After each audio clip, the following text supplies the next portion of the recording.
Hello everyone, এটা হচ্ছে আমার বাগানের লাউ গাছ। ছোট ছোট অসংখ্য লাউ এসেছে এই গাছে, কিন্তু লাউগুলো একটু বড় হলে নষ্ট হয়ে যাচ্ছে। গাছগুলোর প্রপারলি যত্ন নিতে পারছি না, কেন এমন হচ্ছে জানি না। এদিকে এই পাশে দেখি একটা লাউ বড় হয়েছে, তাই মই লাগিয়ে উঠে পড়লাম লাউটা কেমন হয়েছে এটা জানার জন্য।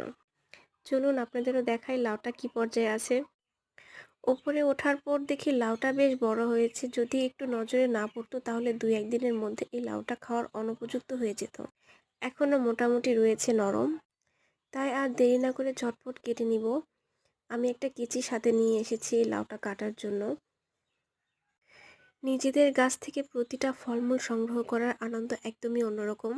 যেসব গাছ লাগিয়েছি প্রতিটা গাছ থেকে কম বেশি আমি ফলমূল পেয়ে থাকি। এগুলার মাঝে না একটা অন্যরকম শান্তি রয়েছে, যেগুলো আমরা বাগানিরা খুব ভালোভাবেই জানি। অনেকেই ভাববে একটা লাউ কাটতে এত সময় লাগে। আমার এই কেচিতেও কিন্তু অনেক পরিমাণ ধার রয়েছে, তবে আমি ডান হাত দিয়ে ফোনটা ধরেছিলাম, ভিডিও করছিলাম, আর বাম হাত দিয়ে লাউটা কাটছিলাম, যার জন্য এতটা সময় লেগে গিয়েছে। তবে এই যে আমার লাউটা কাটা শেষ, দেখুন কত সুন্দর হয়েছে, মাশাল্লাহ।